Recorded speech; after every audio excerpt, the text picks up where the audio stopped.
Whenever you are watching or reading anything that has to do with astrology, you may want to keep these 3 secrets in mind. Hi, welcome to Gently Being.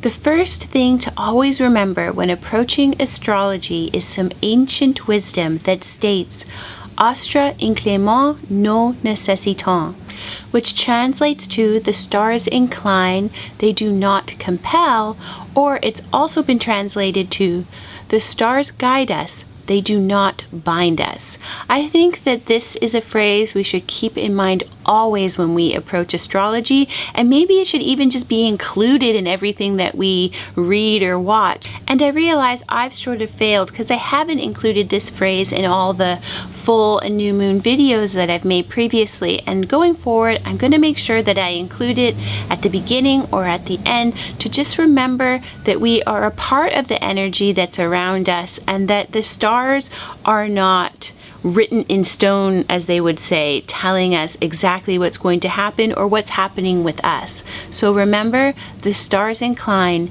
they do not compel.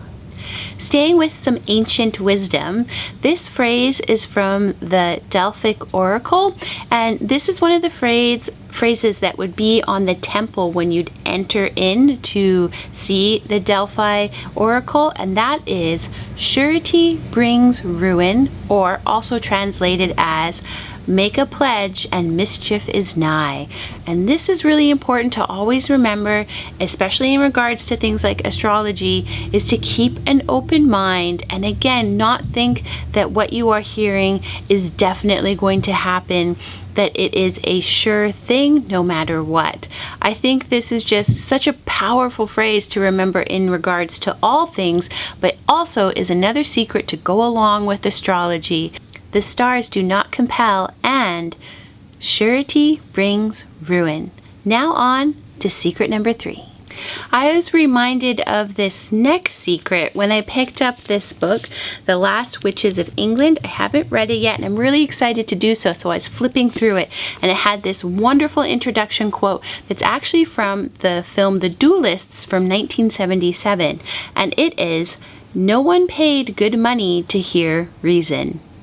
Why this is important to keep in mind is that there are certain, people out there that sometimes really play up on the stress factors that can come when listening to astrology, or maybe sort of prey upon people's expectations or hopes, and maybe just overdo the way that they say things. I also know that lately there's been a lot of fake accounts that have, shown up on Instagram and other social media sites. And this is just something you may want to keep in mind when you're approaching anything that has to do with astrology, that sometimes to think you need to get clicks or views, that you sort of play up things, and that nobody pays good money to hear that things are going to be boring, or things might just kind of stay the same with you. I think all these phrases together remind us to keep an open mind, and to remember that what we are hearing sometimes is what we want to hear from the overview of things that are being presented to us. So these are 3 secrets to keep in mind whenever you're approaching astrology, or really anything that has to do with, anything. And actually, I have one more bonus tip. Remember that you are made of stardust, which means you are not separate from the universe, that you are working together and a part of the universe. So really, I guess those were 4 things to keep in mind whenever you are watching or reading anything that has to do with astrology, including the videos I make about the moons. If you like this video, please give it a thumbs up, subscribe down below, and hit the bell so you always know when there's a new video. And be sure to check every day during December, where I'll be sharing new videos that have to do with this Yuletide season and living a more spiritful life. Thanks so much for spending time with Gently Being.